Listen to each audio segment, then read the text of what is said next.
Bismillahirrahmanirrahim. Assalamualaikum warahmatullahi wabarakatuh. Semoga bapak-bapak, adik-adik, dan teman-teman sekalian sehat walafiat dan bahagia. Mari kita teruskan mempelajari ship construction and stability pada pertemuan yang ketiga. Saya sebagai pemberi materi, penyampai materi, bahwa stabilitas konstruksi dan stabilitas ini sangatlah penting. Berulang-ulang kali saya katakan bahwa walaupun Anda seorang engineer, harus betul-betul tahu ship construction and stability. Jadi seperti satu kesatuan dalam tubuh kita, itu sudah disebut dengan tulang. Jadi kalau Anda tidak punya tulang, tidak akan bisa berdiri dan sebagainya. Marilah kita buka mempelajari pertemuan yang ketiga mengenai indikator 3.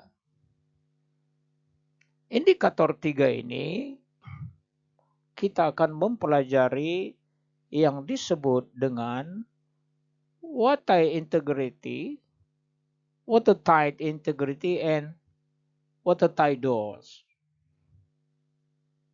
Seperti pertemuan-pertemuan sebelumnya, kita harus mengerti dulu fungsi daripada watertight door. Fungsi daripada watertight door tentu yang utama adalah untuk safety. Bahwa watertight door ini tidak boleh terbuka pada saat kapal berlayar, kapal sandar, maupun kapal sedang berlabuh jangkar. Kenapa kok sampai betul-betul tidak boleh terbuka? Tentu pada saat difungsikan dia dibuka, dan setelah dibuka dia akan ditutup kembali agar kapal tersebut safety. Sebagai contoh, saya berikan satu. Ketika kapal berlayar, watertight door tidak boleh terbuka. Karena apa? Satu, apabila terjadi hal-hal yang emergency situation seperti kapal tabrakan, cuaca buruk, dan lain sebagainya, itu akan air masuk dari laut menuju main deck, tentu kepada yang disebut dengan lorong atau gang yang akomodasi tempat kita kamar masing-masing. Sehingga watertight door ini betul-betul tertutup. Bagaimana kalau di dermaga? Tentu terutama kapal-kapal tanker yang betul-betul safety-nya sangat diutamakan, sehingga udara dari luar masuk ke dalam kabin melalui yang dinamakan gang tersebut, maka watertight door ini akan terbuka, maka akan berbahaya. Dan juga terhadap the engine department. Karena apa? Kalau terbuka, pada saat sekarang bahwa kita sudah full air condition system, sehingga kompresor bekerja keras untuk mendinginkan ruangan yang ada pada ruangan kapal itu sendiri. Apabila terbuka, maka udara luar akan masuk ke dalam, sehingga udara yang tadinya sampai dengan 16 derajat Celcius, maka dia akan naik suhunya sampai dengan 20 derajat Celcius. Sehingga chief engineer akan mensuplai yang dinamakan kompresor bekerja keras. Nah, tentu itu di kapal kargo. Bagaimana di kapal passenger? Tentu halnya sama. Apalagi kapal passenger, betul-betul watertight door itu sangatlah penting. Ini ada pada slide ini. Di sini adalah struktur bagaimana cara memasang daripada watertight doors atau watertight integrity and watertight doors. Mari kita lihat selanjutnya.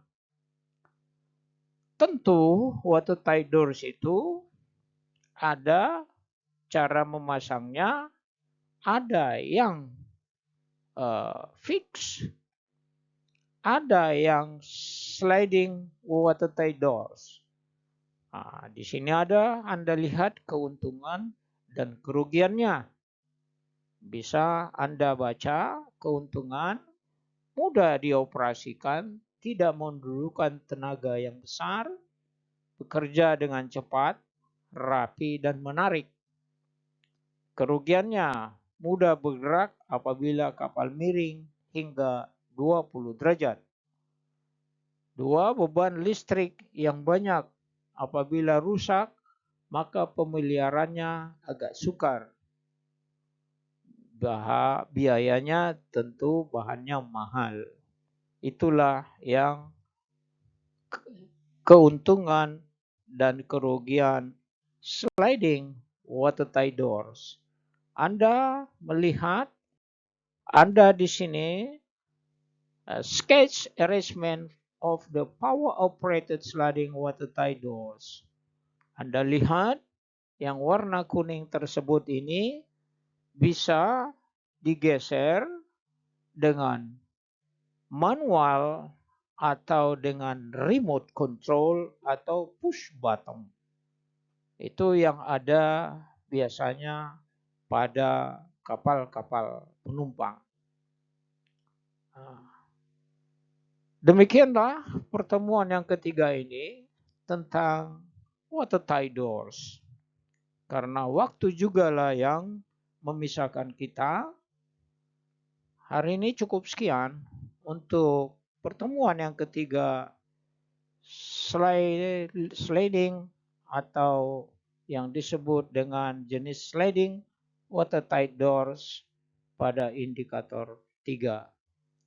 Anda dapat membaca dan menyalin, dan apabila Anda mengalami kesulitan, silakan hubungin saya dengan 3 cara. Pertama dengan email, yang kedua dengan WA group, dan yang ketiga langsung telepon saya. Demikianlah